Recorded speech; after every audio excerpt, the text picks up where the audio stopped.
नमस्कार, F&O junction में आपका स्वागत है। मैं हूं डिम्पी कालरा। अगला आधा घंटा आपके लिए बेहद बेहद अहम है, क्योंकि इसी आधे घंटे के अंदर हमारे मेहमान आपको ये बताने वाले हैं कि निफ्टी बैंक निफ्टी में अगले हाफ का यानी कि सेकंड हाफ का दायरा कैसे रह सकता है। अगर आपके पास पोजीशंस हैं तो क्या करें, नहीं है तो क्या करें। खैर, पहले 5 बड़ी बातों से कार्यक्रम की शुरुआत करते हैं। फिर जो हमारे कल के मेहमान थे प्रशांत सावंत, उनका रिपोर्ट कार्ड आपके सामने रखेंगे और आज के मेहमान से भी हम चर्चा करेंगे जो कि जेएम फाइनेंशियल के राहुल शर्मा आज हमारे साथ जुड़ जाएंगे। लेकिन पहले 5 बड़ी बातों से इस कार्यक्रम की करते हैं शुरुआत। 150 अंकों के दायरे में है निफ्टी। 400 अहम सपोर्ट या 450 इसको आप कह सकते हैं अहम सपोर्ट का एरिया है। ऊपर जाते समय 700 साढ़े 700 पे आकर रेजिस्टेंस मिलता है, तो 150 से पौने 200 पॉइंट की जो दायरा है इसी के अंदर रहेगा।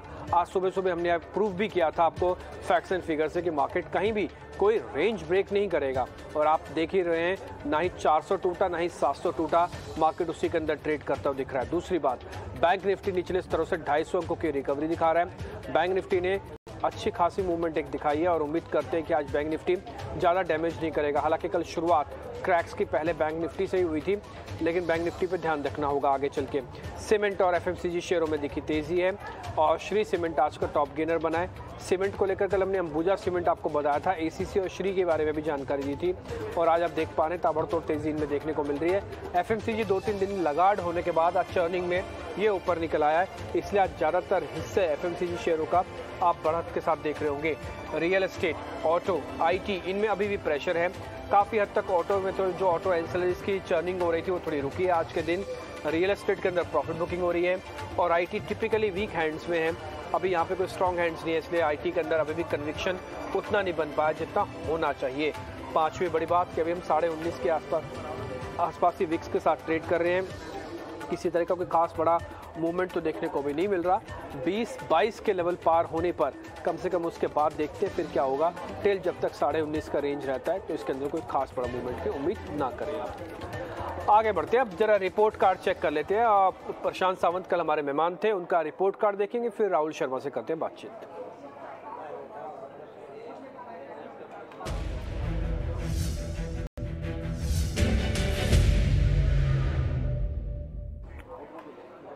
रिपोर्ट कार्ड में प्रशांत ने कल कहा था कि अपोलो टायर्स आप देखिएगा अच्छा चलेगा, 3% का रिटर्न है। कल जब सबसे ज़्यादा चर्चा हो रही थी किसी शेयर की तो वो अपोलो टायर्स के बारे में हो रही थी।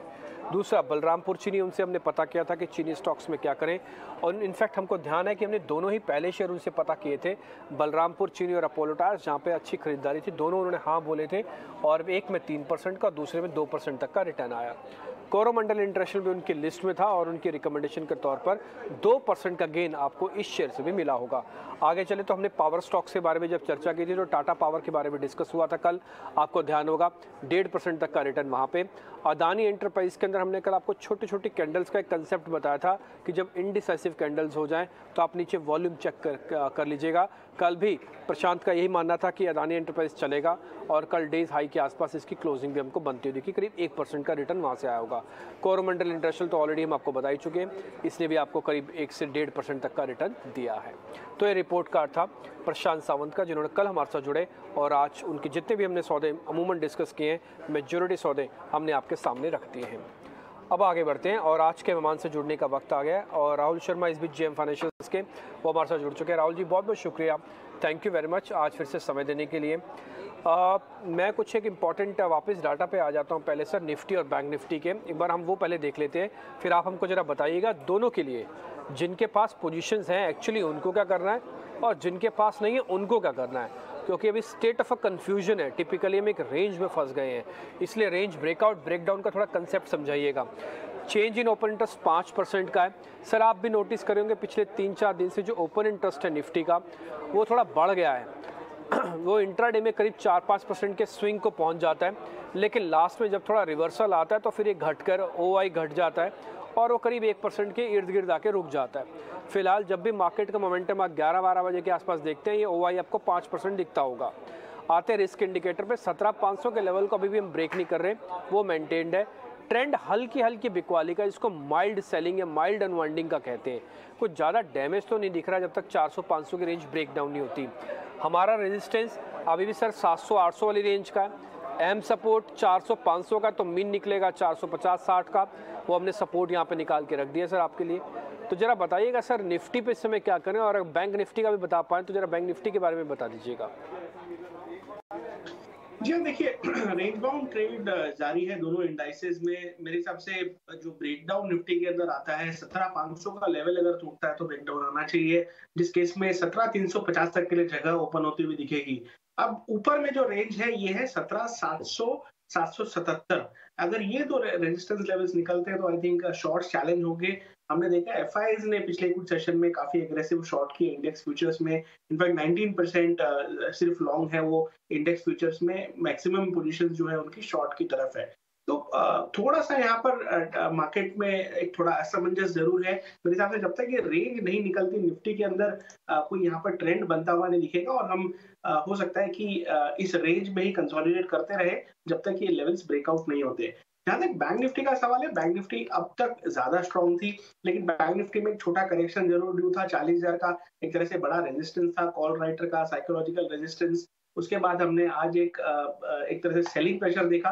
लेकिन अच्छी बात यह है कि ओवरऑल बैंक निफ्टी का स्ट्रक्चर अभी भी स्ट्रॉन्ग है। इनफैक्ट 10 दिन का जो मूविंग एवरेज है वहां से लो बनाकर आज बैंक निफ्टी घूमा है। 39,000 का एक स्ट्रॉन्ग बेस है पुट राइटर्स की तरफ से। तो मुझे लगता है कि जब तक 39,000 के ऊपर है बैंक निफ्टी में कोई दिक्कत नहीं आनी चाहिए, और बैंक निफ्टी वापस आपको ऊपर में 40,000 का लेवल टेस्ट करता हुआ दिख सकता है। तो बैंक निफ्टी में स्ट्रेंथ ज्यादा है। इनफैक्ट ये रहा है पिछले काफी हफ्तों से बैंक्स में हमने देखा है कि अच्छी पोजीशनिंग रही है, और पिछले वीक भी खास करके जब निफ्टी के अंदर एग्रेसिव शॉर्ट्स बिल्डअप हुए थे, एफआईज ने जो भी शॉर्ट बनाए थे वो निफ्टी में ज्यादा बनाए थे कंपैरेटिव टू बैंक निफ्टी। तो बैंक निफ्टी में ज्यादा मेरे हिसाब से को जो एक तरह से नेगेटिविटी है एफआईज की तरफ से वो ज्यादा दिखाई नहीं दे रही है। मेरे हिसाब से बहुत जल्द हमें बैंक निफ्टी एक तरह से जो प्रीवियस लाइफ हाई था वो निकलता हुआ दिखेगा। मेरा तो ये मानना है कि इसी महीने बैंक निफ्टी अटेम्प्ट कर सकता है ये लेवल निकालने का। इस महीने नहीं हुआ तो ओवरऑल बाय ऑन डिप की रणनीति आप बनाकर चलिए।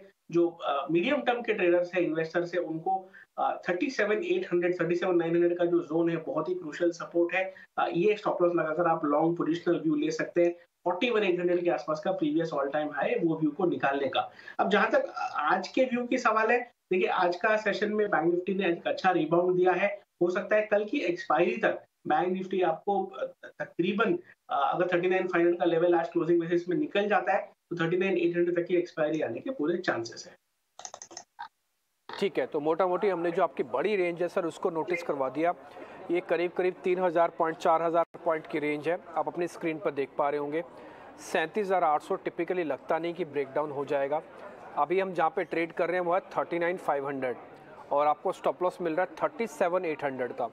तो आप ये सोचेंगे कि 2,000 पॉइंट नीचे का स्टॉप लॉस है, ये कैसे मैनेज होगा। एक लॉट से भी मैनेज करने पे आए तो फिर 2,000 पॉइंट का तो बहुत बड़ा लॉस हो सकता है अगर स्टॉप लॉस हिट हुआ तो। लेकिन ये रेंज मोटा मोटी एक रेंज है, इस रेंज के जितना आप करीब खरीदेंगे तो आपका रिस्क रिवॉर्ड बेहतर होगा। और एक और चीज़, ये थोड़ा पोजिशनल है, आप इसको समय भी दीजिएगा। दूसरा, जो हाई है वो ना केवल 40,000 का आपने रिसेंटली लगते हुए देखा, फिर नए हम 41,800 की तरफ भी बढ़ सकते हैं। तो ये बैंक निफ्टी का मोटा मोटी एक बड़ा व्यू पॉइंट है। रही बात 1 से 2 दिन, जैसे भी आज के हमारे मेहमान राहुल जी भी बता रहे हैं कि आज का एक बार हम थोड़ा सा और ऊपर आ जाएं तो फिर हमारा कन्विक्शन स्ट्रांग हो जाएगा, थोड़ी और शॉर्ट कवरिंग आने का, तो थोड़ी फिर कवरिंग आएगी। जो रिसेंटली प्रॉफिट बुकिंग हुई है वापस से शॉर्ट्स कवर होते हुए दिखेंगे आपको। और अगर आपको फिर भी चेक करना हो ना तो आप रिसेंटली जो हाल की कॉल और पुट है ना, जो स्ट्राइक की होती है जैसे 39,500 की, इसकी कॉल और पुट आमने सामने लगा के रख लो आपको ना वो शिफ्ट होता हुआ दिखेगा। वो स्टांस अगर शिफ्ट हो रहा है तो ठीक है, अगर स्टांस शिफ्ट नहीं हो रहा ना, अगर दोनों ही कॉल्स भी जो टूट रही हैं और पुट्स भी टूट रही हैं, तो फिर आप एग्रेसिव पोजीशन मत लेना। अगर आपको लग रहा है कि हाँ कुछ चेंजेस हो रहे हैं, कॉल्स ऊपर आ रही हैं और पुट्स में थोड़ा गिरावट बढ़ रही है, तो फिर आप ये पोजीशंस को भी ले भी सकते हो। ठीक, तो ये आपके लिए मोटा मोटी व्यू पॉइंट राहुल जी ने क्लियर कर दिया। रही बात निफ्टी की, तो निफ्टी के अंदर भी अभी फिलहाल एक रेंज है, जब तक रेंज का ब्रेकआउट या ब्रेकडाउन नहीं होता तब तक कहना बड़ा मुश्किल है।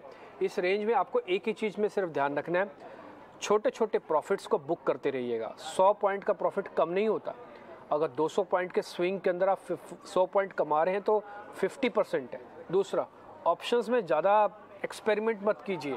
मैंने आज सुबह सुबह ये डाटा शेयर किया था कि 17,600 700 की कॉल में और पुट में दोनों में अनवाइंडिंग हो रही थी कल के सेशन में। तो फिलहाल ऑप्शंस वाले थोड़ा संभल कर ट्रेड करें। लेना है तो किसी भी डिप में आप बाय कर सकते हैं फिलहाल, जब तक रेंज का ब्रेकडाउन नहीं होता। राहुल जी, यही बात थी ना मोटा मोटी जो अभी आप कह भी रहे थे?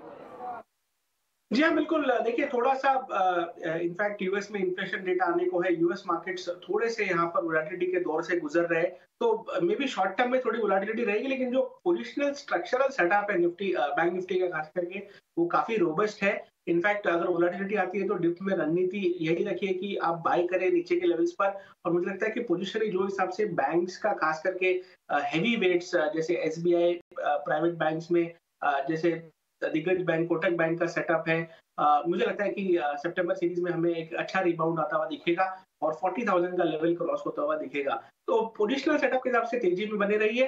हो सकता है कि अगले 2 सेशन में थोड़ी वोलेटिलिटी ज़रूर रहे, बिकॉज़ यूएस का जो डेटा ज़्यादा प्रॉमिसिंग नहीं दिखाई दे रहा है, बट हम रेजिलिएंट रह चुके हैं लास्ट 2 वीक से। इनफैक्ट हम ग्रेविटी डिफाई कर रहे हैं। यूएस मार्केट्स लगातार नीचे जा रहे हैं, लेकिन इसके बावजूद निफ्टी ने एक तरह से 17,500 का लेवल पकड़ा हुआ है और बैंक निफ्टी जो है वो भी काफी रोबस्ट खड़ा हुआ है। तो पोजिशनल व्यू अगर आपका है तो बिल्कुल बने रह सकते हैं तेजी के टारगेट्स के लिए। ओके, ठीक है, डन। अब आगे बढ़ते हैं, अब जरा सीधा सीधा शेयर्स पे आते हैं और आज के पहले तेजी वाले शेयर्स आपकी स्क्रीन पर लेके आते हैं।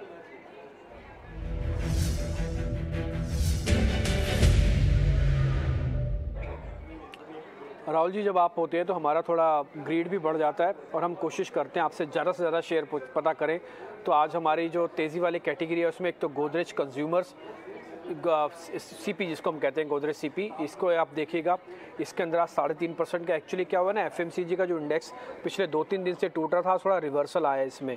और दूसरा, सीमेंट के अंदर काफ़ी अच्छी बाइंग आ रही है सर। एसीसी, अल्ट्रा, अंबुजा सभी चले हैं। और मेरे को याद है शायद लास्ट टाइम आपसे मेरी बात हुई थी, आपने अंबुजा सीमेंट हमको बताया था, उसकी बधाई भी देनी है आपको। बहुत ही शानदार चला, जिस दिन से आपने बताया उस दिन के उससे रुका नहीं। मैं आपको 10 दिन का रिटर्न भी दिखा दूंगा, 15 दिन का रिटर्न दिखा दूंगा, क्योंकि पिछले हफ्ते आप थे तो आपसे पता लग ही जाएगा हमको।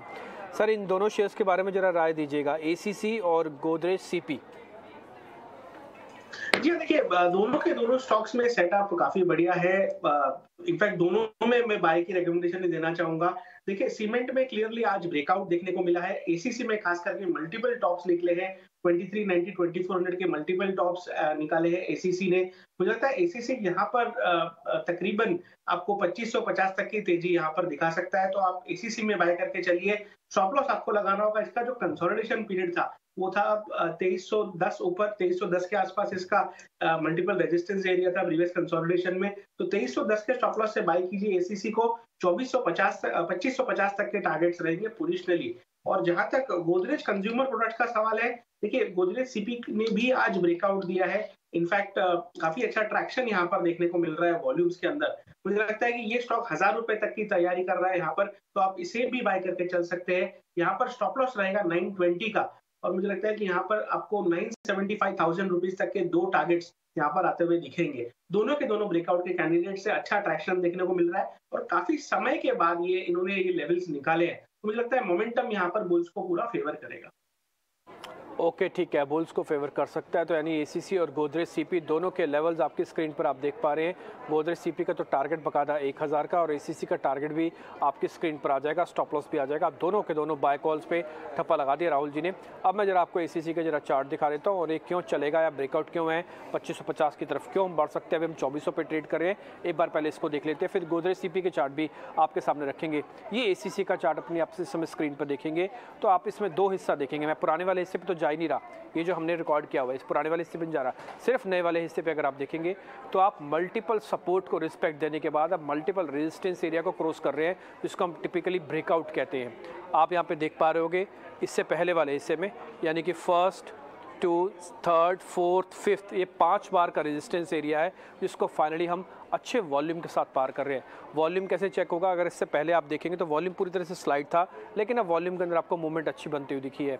तो एसीसी एक अच्छा ब्रेकआउट का कैंडिडेट है। अगर आप सेगमेंट टू सेगमेंट सीमेंट में कुछ ढूंढ रहे हैं तो एसीसी आपकी लिस्ट में होगा। गोदरेज सीपी भी कुछ वैसे ही है। अगर आज गोदरेज सीपी का एक बार पहले आपको प्लेट हम दिखा देते हैं, आप जरा वो देख लीजिएगा, उसके बाद फिर हम इसके चार्ट आपके स्क्रीन पर लेके आते हैं गोदरेज सीपी के। और उसके अंदर भी आपको दिखेगा कि एक अच्छा डाउनवर्ड स्लोपिंग जो था इसके अंदर, वो इसके अंदर एक ब्रेकडाउन जो था हो रहा था वो ख़त्म हो गया। मैं आपको जरा स्क्रीन पे लेके आता हूँ गोदरेज सीपी के चार्ट, एक बार जरा अपनी स्क्रीन पे दिखाऊंगा आपको मैं। लेवल्स आप नोट कर रखिएगा 1000 का। ये वो डाउनवर्ड स्लोपिंग है जो पर स्क्रीन पर अभी आप देख पा रहे हैं। तेज़ी से शेयर टूटा है, थोड़ा जूम आउट और कीजिए, आपको दिखेगा अपने सारे हाइस को back to back back to back back to back back to back back to back तोड़ता गया। एक लेवल आने के बाद जिस जगह पर मैंने ग्रीन कलर की लाइन मार्क की है, ये साइडवेज, उसके बाद का फिर ब्रेकआउट है और ब्रेकआउट के बाद का शानदार पुल बैक है।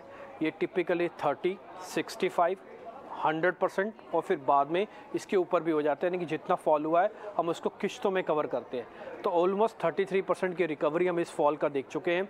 अब हम सेकंड राउंड, एक क्योंकि साइडवेज हुआ है, सेकंड राउंड की तेज़ी की तरफ बढ़ रहे हैं और गोदरेज सीपी के अंदर भी उम्मीद करते हैं कि ये पुल बैक अभी थोड़ा और चलेगा। तो गोदरेज सीपी और एसीसी दोनों आपकी लिस्ट में होने चाहिए, दोनों के स्टॉप लॉसेस टारगेट आपके स्क्रीन पर आ गए हैं। और कल जब हम रिपोर्ट कार्ड आपके सामने लेके आएंगे राहुल जी का, तो उम्मीद करते हैं इन दोनों से आपको अच्छा रिटर्न मिल जाएगा। हमारी कोशिश होती है बेहतर शेयर आपको बेहतर समय पे बता दिए जाए, ताकि आपका पोर्टफोलियो और आपका ट्रेडिंग पोजीशन ये दोनों अच्छी बन जाए।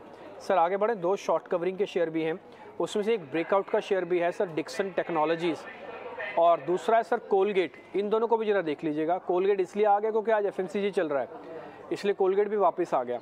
और दूसरा सर डिक्सन टेक्नोलॉजीज़। जी देखिए, डिक्सन यहाँ पर प्रेफर्ड रहेगा बिकॉज आईटी स्टॉक्स में हमने पिछले घंटे में थोड़ा ट्रैक्शन देखा है, नीचे से यहाँ पर शॉर्ट कवरिंग के कैंडिडेट्स हैं। मुझे लगता है कि डिक्सन में आपको यहाँ पर 4400 तक के लेवल्स देखने को मिल सकते हैं। इसका जो 2 मई का टॉप था वो यहाँ पर चैलेंज होता हुआ दिखेगा। तो 4400 के टारगेट के लिए डिक्सन को बाय कीजिए। मेरे हिसाब से यहाँ पर जो स्टॉप लॉस हमारा रहेगा 4200 का स्टॉप लॉस यहाँ पर आइडियल रहेगा। और ओवरऑल आईटी पैक को देखकर लग रहा है कि यहाँ पर एक अच्छा मोमेंटम बिल्ड होता हुआ दिखेगा।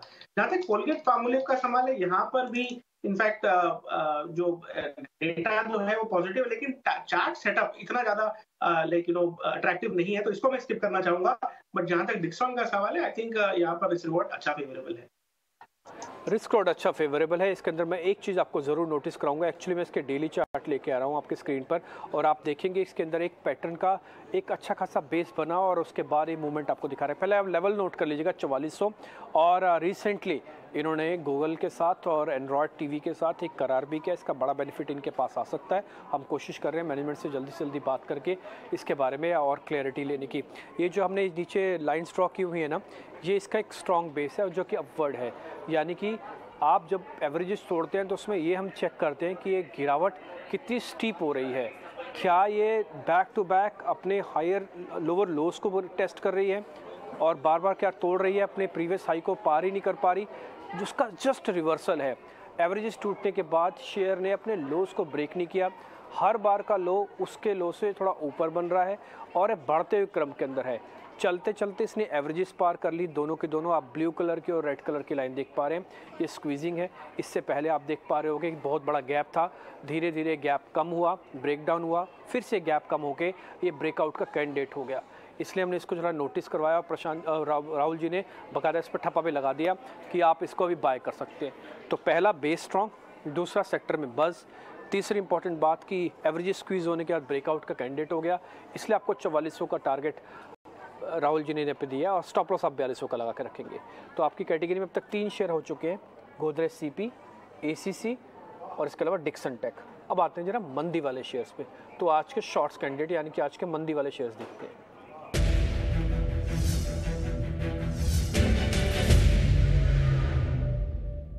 सर भारत फोर्ज एक शेयर हमने चुना है, आज करीब 2.5% नीचे है। और दूसरा है एल&टी टेक। आईटी में तो खैर आपको पता ही है कि ये ऐसे कमज़ोर हैंड्स में है कि चर्निंग का भी बेनिफिट नहीं उठा पा रही है। आप देखेंगे धीरे धीरे करके फार्मास्यूटिकल्स में गाय बगाए बाइंग आ जाती है, लेकिन अभी आईटी के अंदर नहीं आ रही है। एल&टी टेक और भारत फोर्ज दोनों आज के कमज़ोर कैंडिडेट है, क्या करें?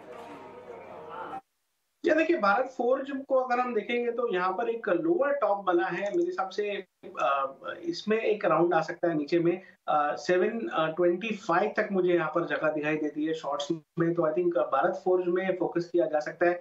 770 से के स्टॉप लॉस से शॉर्ट करने की राय रहेगी। और जहां तक मेरे ख्याल से एल&टी एफएच का सवाल है, एल&टी एफएच में थोड़ा यहाँ पर मैं लाइक 10 डे की जो मूविंग एवरेज है लगातार 29 अगस्त से ब्रेक नहीं हुई है। आई थिंक ये एवरेज टूट जाती है, उसके बाद मैं शॉर्ट करने की कोशिश करूंगा। इसे अभी मैं अवॉइड करना चाहूंगा बिकॉज ओवरऑल स्टॉक एक तरह से हायर हाई है, हम लोग का जो सेटअप है वो लगातार बनाए हुए हैं। तो यहाँ पर स्किप करेंगे एल&टी एफएच को, बट भारत फोर्ज में डेफिनेटली वीकनेस यहाँ पर दिखाई दे रही है, उसे शॉर्ट करके चल सकते हैं।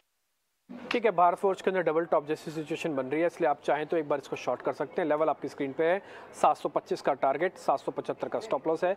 तो भारत फोर्ज पे राहुल जी कह रहे हैं कि बकायदे इसको बेचा जा सकता है। फिलहाल यहीं पर ही स्किप कर देते हैं हम L&T टेक को, इसको फिलहाल अभी छोड़ देते हैं। आगे बढ़ते हैं। राहुल जी, पहले आपने ट्रेडिंग कॉल्स आप अपनी बता दीजिएगा, फिर मेरे पास 2 तेजी वाले शेयर और भी हैं, हो सकता है मैच कर जाएँ आपसे। तो आप पहले मेरे को जो अपनी ट्रेडिंग कॉल्स बता दीजिए। जी देखिए, सबसे पहला जो सेटअप है वो ग्लेनमार्क में है। ग्लेनमार्क में बुलिश डाइवर्जेंस देखने को मिली है। स्टॉक ने बहुत ही अच्छा बेस बनाया है 365 370 के आसपास, और मुझे लगता है कि अब ये स्टॉक 400 रुपए का लेवल लगाने के लिए तैयार है। तो 400 के टारगेट के लिए ग्लेनमार्क को बाय कीजिए, 370 का स्टॉप लॉस लगाइए। 10 रुपए की रिस्क है, 20 रुपए का रिवॉर्ड है, और अगर 400 का लेवल निकलेगा तो आई थिंक यहाँ पर एक बड़ा शॉर्ट कवरिंग मूव ट्रिगर हो सकता है। तो फिलहाल 20 रुपए की अपसाइड के लिए ग्लेनमार्क को बाय किया जा सकता है। दूसरा जो स्टॉक है वो है टाटा पावर। टाटा पावर में लास्ट 2 सेशन में बहुत ही अच्छे वॉल्यूम्स के साथ पॉजिटिव ट्रैक्शन देखने को मिल रहा है, और खास करके स्टॉक मई महीने से लेकर अब तक के जो पूरे कंसोलिडेशन था उसको निकाल चुका है। मेरे हिसाब से यहाँ पर आपको ऊपर में 270 रुपए तक के लेवल देखने को मिलेंगे। तो टाटा पावर को बाय कीजिए 270 के टारगेट्स के लिए। स्टॉप लॉस रहेगा 239 का। ओके, ठीक है। ग्लेनमार्क और टाटा पावर, एक फार्मास्यूटिकल्स का, दूसरा पावर का, दोनों ही आपको पता है ट्रेंडिंग है, और दोनों में से शेयर आपको मिल गया। टाटा पावर ज़्यादा कन्विंसिंग लग रहा है आज। 270 का टारगेट आपके लिए और 240 रुपये के आसपास का एक स्टॉप लॉस है। सर, चलते चलते जो मैं एक शेयर पता करना चाहता हूँ वो जुबिलेंट फूडवर्क है, अगर आप इसको देख के बता दीजिए क्या और चल सकता है क्या? जी हाँ, देखिए कल के सेशन में भी जुबिलेंट फूड में अच्छा ट्रैक्शन था, और स्टॉक ने आज इनफैक्ट नेगेटिव मार्केट होने के बावजूद एक तरह से कल का लो ब्रेक नहीं किया है। तो ये इनहेरेंट स्ट्रेंथ दिखाता है जुबिलेंट फूड के अंदर। मेरे हिसाब से जुबिलेंट फूड आपको यहाँ पर लेगा। अगर आप इसे पोजिशनली भी बाय करें तो मुझे लगता है कि जो कंजम्पशन थीम जो है वो काफी बढ़िया प्ले आउट करेगी आने वाले 1 से 2 महीने में। अगर आप डिलीवरी में भी बाय करना चाहते हैं तो एक अच्छा स्टॉक है। अदरवाइज ट्रेडिंग के लिए अगर आपको बाय करना है तो जो उसको 3 दिन पहले का लो था 597.5 का, वो स्टॉप लॉस लगाकर बाय कीजिए। मुझे लगता है कि अब वाले मूव में आपको 650 660 तक इस स्टॉक में ऊपर में जगह देखने को मिल सकती है। तो ट्रेडिंग के लिहाज और डिलीवरी के हिसाब से, दोनों हिसाब से इसे बाय करके चला जा सकता है। 597 हाफ का स्टॉप लॉस लगाकर लीजिए। ओके, ठीक है सर, बहुत शुक्रिया, thank you very much Rahul ji, आपने समय दिया, अच्छा लगा आपसे बातचीत करके, और अगले बुधवार आपसे फिर से मुलाकात होती है। अच्छा है ना, बुध सब कुछ शुद्ध रहता है तो आपसे बात हो जाती है, अच्छा लगता है। बहुत बहुत शुक्रिया sir, thank you very much आज समय देने के लिए। तो टाटा पावर और ग्लेनमार्क सर की 2 कॉल्स हैं, कुछ शेयर हमने पता कर लिए। रिपोर्ट कार्ड कल आपके सामने लेके आएंगे। फिलहाल इस कार्यक्रम से इतना ही, नमस्कार।